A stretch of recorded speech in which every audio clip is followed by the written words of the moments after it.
कुछ सफ़र बस दूरी नहीं मापते, वो वक्त की रफ्तार को थामते हैं। जब शहर की दीवारें तंग करने लगे और सांसें भी ट्रैफिक में घुटने लगे, तब जरूरत होती है एक राइड की। एक ऐसी राइड जो सिर्फ सड़क पर नहीं जाती, दिल के अंदर उतरती है। और जब आप बैठे हो रॉयल एनफील्ड पर, तो हर किलोमीटर एक कविता सा बन जाता है। हेलो फ्रेंड्स, मैं राहुल बाजपेयी और आप मुझे देख रहे हैं counting clouds with R V channel पर। आज मैं निकल रहा हूँ, आपने थंबनेल पे देख ही लिया होगा कि मैं निकल रहा हूँ दिल्ली से नैनीताल का सफ़र करने। कोई प्लानिंग नहीं करी मैंने, ऐसे ही आज सुबह मूड हुआ कि चलो बहुत दिनों से बाइक नहीं चलाई है, तो बाइक राइड के लिए सबसे बेस्ट डेस्टिनेशन दिल्ली से नैनीताल की है। तो मैंने फटाफट ये डिसाइड कर लिया, बैग पैक कर लिया है। अब मैं निकल रहा हूँ दिल्ली से नैनीताल का सफ़र करने। अच्छा, साथ में रहिएगा क्योंकि ये सफ़र बहुत लंबा है, फिलहाल 6 से 7 घंटे का सफ़र है। तो आप बने रहेंगे तो फिर मेरा भी मोरल बूस्ट होता रहेगा। तो फिर चलते हैं, बिना देर किए निकलते हैं सफ़र पर। तो दोस्तों, मैं निकल पड़ा हूँ दिल्ली से नैनीताल के सफ़र पर। ये ट्रिप बहुत टाइम से दिल में बसा हुआ था। ना कोई बड़ी तैयारी, ना कोई लंबी चौड़ी प्लानिंग, बस सुबह उठकर मन में ख्याल आया कि अब और नहीं रुकना, बस चल देते हैं। बैग पैक किया, बाइक स्टार्ट की और निकल पड़ा इन रास्तों की ओर जहाँ सुकून मिलता है। पहाड़ों की ठंडी हवा, घुमावदार वाले वो जो रास्ते, हर मोड़ पर नया नज़ारा। शहर की ये जो ट्रैफिक भाग दौड़ छोड़कर अब खुली हवा में, खुली सड़कों पर अकेले चलने का मन करता है। अकेले ऐसे ट्रैफिक से दूर जाकर लगता है जैसे खुद से ही मिलने जा रहा हूँ। हर किलोमीटर के साथ ट्रैफिक का शोर पीछे छूटता जाएगा दोस्तों, और दिल हल्का होता जाएगा। रास्ते में कभी चाय तो कभी ढाबे के गर्मा गर्म पराठे या फिर मैगी। तो अब इस ट्रिप के बारे में भी कुछ बात कर लेते हैं। जो ये पूरा ट्रिप है यानी दिल्ली से नैनीताल का, कुल दूरी लगभग 300 किलोमीटर के आसपास होगी। और ये पूरा रास्ता मैं तय करने वाला हूँ, लगभग 7 से 8 घंटे लगेंगे। रास्ते में आराम और मस्ती करते हुए चलेंगे।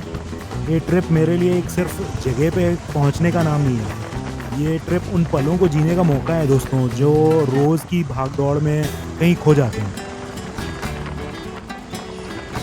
दिल्ली से जब हम निकलेंगे तो पहले गाज़ियाबाद, फिर हापुड़, गजरौला, मुरादाबाद और रामपुर जैसे एरिया पड़ेंगे, फिर रुद्रपुर, हल्द्वानी, और उसके बाद हम नैनीताल पहुंचेंगे।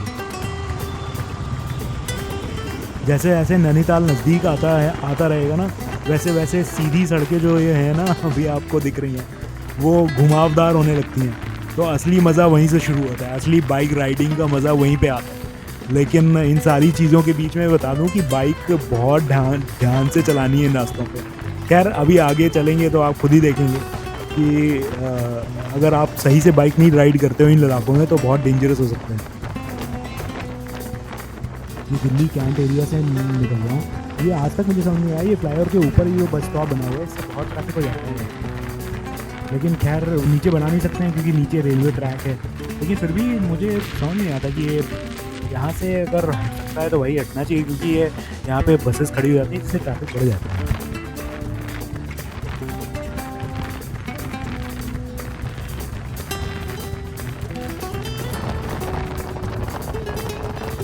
अब मैं अक्षरधाम मंदिर के पास से यू टर्न लेकर दिल्ली मेरठ एक्सप्रेसवे यानी ये NH9 पर आ गया हूँ। यहाँ से मेरठ की तरफ जाने वाला हाईवे चौड़ा है, 4 लेन खुले हैं, रोड कंडीशन भी बहुत अच्छी है। दिल्ली से बाहर निकलने के लिए ये रूट सबसे सीधा और कम ट्रैफिक वाला है, खासकर इस टाइम पे। ये थोड़ा दोपहर का टाइम है। अगर सुबह आप यानी ये जब ये वर्किंग आवर्स होते हैं उस वक्त आएंगे तो थोड़ा ट्रैफिक आपको मिलेगा, लेकिन ये रूट सबसे सही है, कोई प्रॉब्लम नहीं होती इसमें। अक्षरधाम से यू टर्न लेकर आप यमुना पार करते हैं, फिर इंद्रप्रस्थ एक्सटेंशन और गाज़ीपुर बॉर्डर को पार करते हुए NH9 से जुड़ जाते हैं। इस एक्सप्रेसवे का पहला हिस्सा एलिवेटेड है, जहाँ स्पीड लिमिट लगभग 80 to 100 रहती है, मतलब गाड़ियाँ तेज़ चलती हैं इधर। दोस्तों, यहाँ पे ट्रैफिक कंट्रोल करने के लिए ना कैमरे लगे हुए हैं, जो आपकी अगर स्पीड एक्सेस है यानी ज़्यादा स्पीड में आप चला रहे हैं तो अपने आप तैयार रहिए, आपके पास चलान का मैसेज आता होगा। तो स्पीड पे अपना ध्यान रखिएगा यहाँ पे।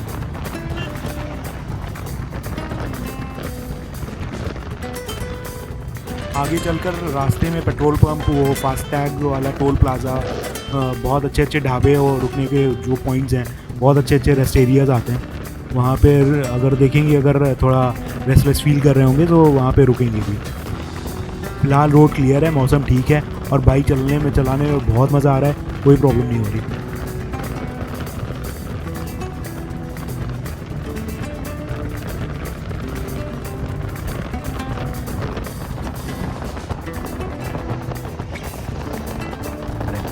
ये एक्सप्रेसवे दिल्ली के निज़ामुद्दीन ब्रिज से शुरू होता है और मेरठ के पास पाटापुर तक जाता है।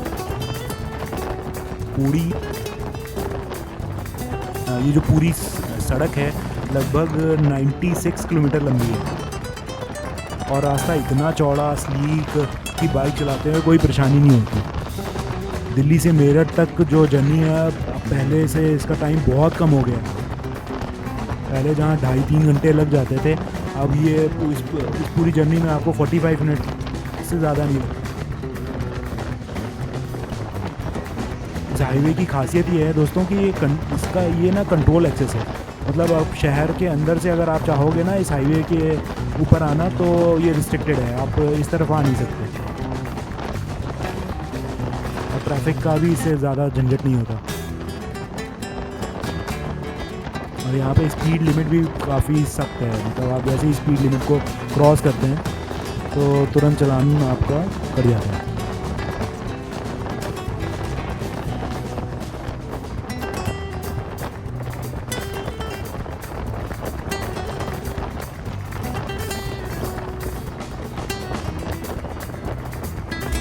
दोस्तों गाज़ियाबाद लगभग क्रॉस होने वाला है। जितना ट्रैफिक मिलना था आपको यहाँ तक मिला। इसके बाद अब मुझे नहीं लगता आगे कोई ट्रैफिक मिलेगा, क्योंकि गाज़ियाबाद तक ही ट्रैफिक रहता है। उसके बाद तो हाईवे बिल्कुल ही क्लियर रहता है और बाइक से तो वैसे भी कोई दिक्कत नहीं होती, सीधा सीधा निकल जाना है।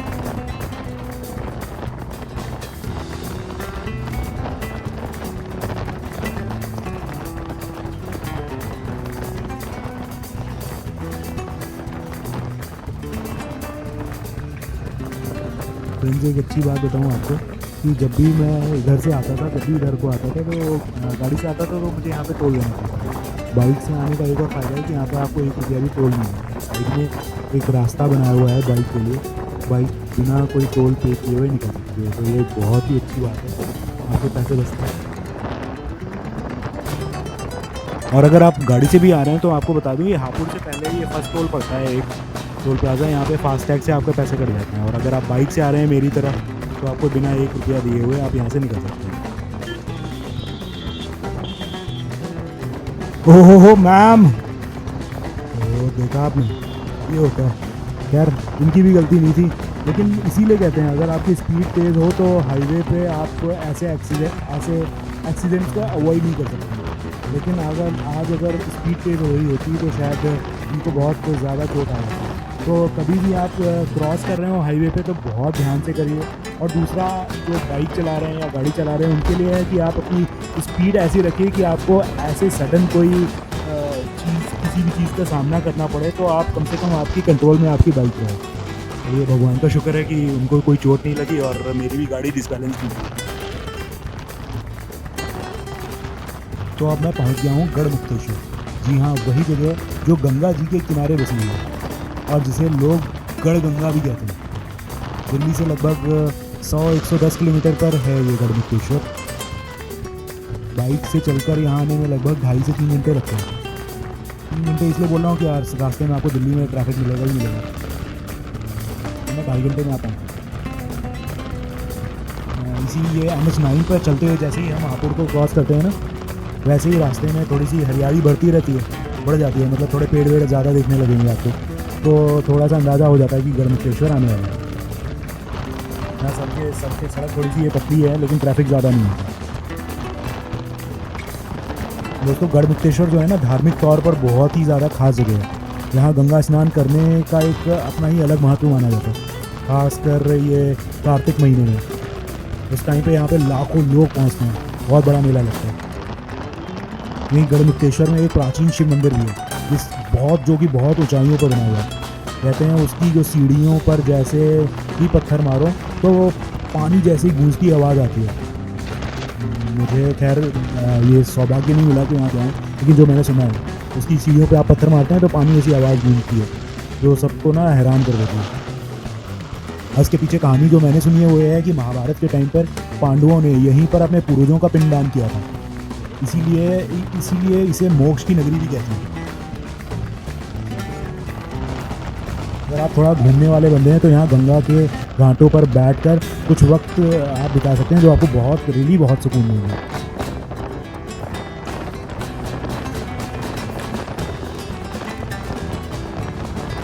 हाँ जी दोस्तों, तो ये मुरादाबाद आ गया हूँ मैं। अब ये शहर जो है ना पीतल के काम के लिए पूरी दुनिया में मशहूर है। इसे ब्रास सिटी भी कहते हैं, ब्रास सिटी ऑफ इंडिया, क्योंकि यहाँ के कारीगर पीतल में बहुत बेहद खूबसूरत नक्काशी और डिज़ाइन बनाते हैं।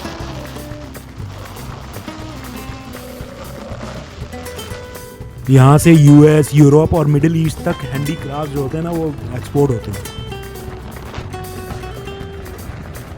शहर में बहुत सारी जगह हैं जो बहुत मशहूर हैं, जैसे कि करुणा धाम यहाँ पर शिव मंदिर है एक, वो बहुत ज़्यादा मशहूर है। सोलो ट्रिप का ना सबसे खास पॉइंट ये रहता है कि इसमें आपको बहुत सारा सोचने का टाइम मिल जाता है। लाइफ में क्या चल रहा है, आपकी ज़िंदगी में क्या हो रहा है, क्या आप ज़िंदगी से चाहते हैं, ज़िंदगी आपसे क्या चाहती है। लेकिन जो ये जो आपका ये मी टाइम है ना, ये आपको डेली रूटीन में नहीं मिलता, क्योंकि ऑफिस, घर, काम सबसे परेशान होकर ना आप खुद के लिए टाइम नहीं निकाल पाते। अपने दिमाग पे आपको जोर डालने का टाइम नहीं मिलता कि भाई चल क्या रहा है लाइफ में।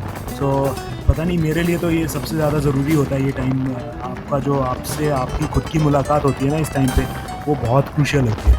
आपके लिए क्या ख़ास है और क्यों ख़ास है सोलो ट्रिप, प्लीज़ कमेंट में लिखिएगा, मुझे भी जानने को मिलेगा।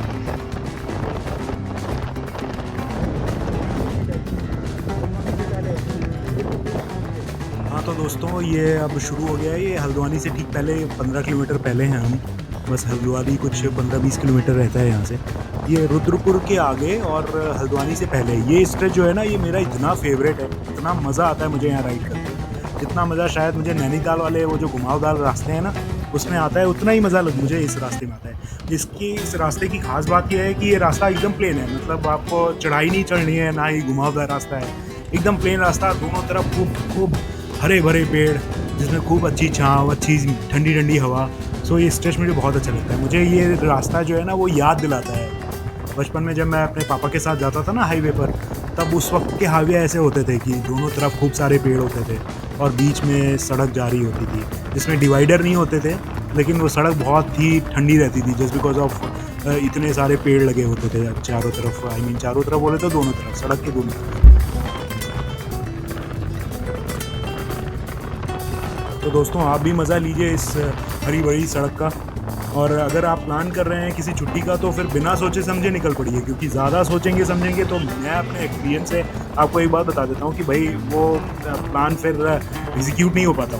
सो ज़्यादा सोचिए मत, थोड़ी सी प्लानिंग करिए और निकल पड़िए अपने ड्रीम डेस्टिनेशन की तरफ।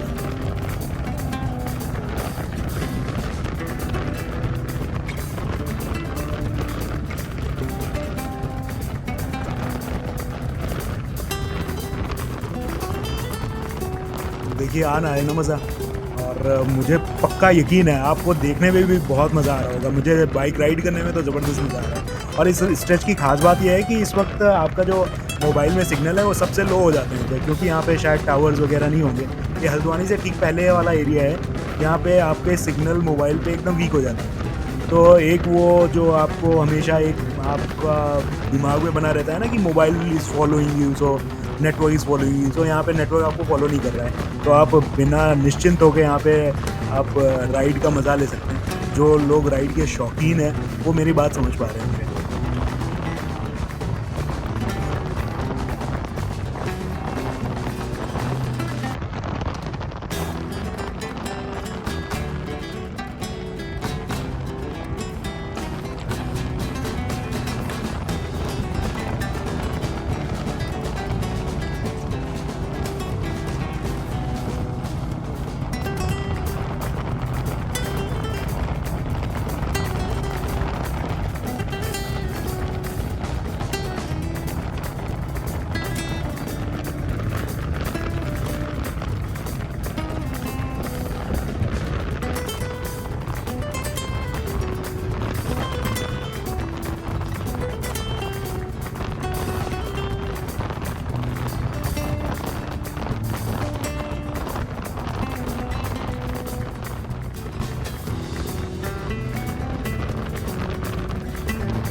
तो दोस्तों मैंने अभी हल्द्वानी क्रॉस कर लिया है, अब ये असली मज़ा शुरू होने वाला है। यहाँ से नैनीताल की चढ़ाई शुरू होती है, रास्ता घुमावदार हो जाएगा। यहाँ से पहाड़ी मोड़, ऊंचाई की तरफ जाती सड़कें, चारों तरफ हरियाली, मतलब ट्रिप एकदम नेचर के करीब पहुँच गई दोस्तों। कहाँ से शुरू किया था हमने? दिल्ली के ट्रैफिक से। सो अब दिल्ली के ट्रैफिक को छोड़कर हम बढ़ चले हैं भाई नैनीताल के बेहतरीन और सुंदर ताल की तरफ से। हल्द्वानी को कुमाऊं का प्रवेश द्वार भी कहा जाता है, क्योंकि यही आखिरी बड़ा मैदानी शहर है जहाँ से पहाड़ी का इलाका शुरू हो जाता है। यहाँ से नैनीताल की दूरी लगभग 35 किलोमीटर है, 35 से 40 किलोमीटर। इस हिस्से में ना जो सड़कें हैं बहुत अच्छी हैं, डामर एकदम स्मूथ है, लेकिन मोड़ जो होते हैं ना जहाँ पे आपको गाड़ी मोड़ना है वहाँ बहुत ध्यान रखना है, क्योंकि मोड़ बहुत तीखे हैं। कई जगहों पर हेयरपिन बेंड्स आते हैं जहाँ स्पीड कम करके ध्यान से बाइक मोड़नी पड़ती है। कई जगहों पे ऊंचाई अचानक बदल जाती है, तो गियरिंग और बैलेंस का ध्यान रखना बहुत ज़रूरी है। तो यहाँ पे बाइक आप तेज़ ना चलाएं, बिल्कुल भी नहीं। रास्ते में कई बार आपको बंदर भी मिल जाते हैं, तो अलर्ट रहना बहुत ज़रूरी है। हर कुछ किलोमीटर में कोई ना कोई पॉइंट्स आ जाता है जहाँ रुककर आप थोड़ा आराम कर सकते हैं, बाइक को भी आराम दे सकते हैं। कहीं पे टी स्टॉल लगे हुए हैं, कहीं पे छोटा सा ढाबा या लोकल दुकान वगैरह है। लेकिन दोस्तों एक चीज़ जो आपको बहुत ज़्यादा इंटरेस्टिंग लगेगी कि हर दुकान, कोई भी दुकान आप रुक जाइए, इन जगहों से जो नज़ारा दिखता है वो एकदम पोस्ट कार्ड जैसा होता है। घाटियों में धुंध तैरती दिखेगी, जंगलों की हरियाली दूर दूर तक फैली दिखती है। अगर मौसम साफ हो तो दूर की पहाड़ियाँ एकदम साफ नज़र आती हैं।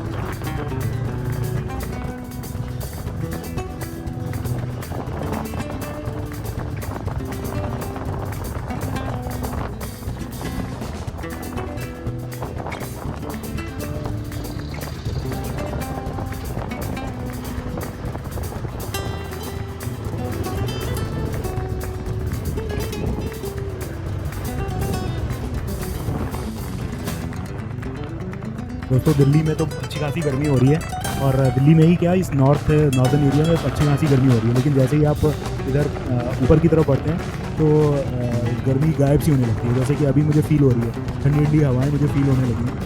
तो अभी यहाँ से नैनीताल लगभग 15-20 किलोमीटर रहता है, लेकिन ये जो हवाएँ हैं ठंडी होनी शुरू हो गई हैं, जिससे ना ये बाइक चलाने का मज़ा और भी दोगुना हो गया है। तो अगर आप राइडिंग के शौकीन हैं तो प्लीज़, ये सड़कें आपको बुला रही हैं।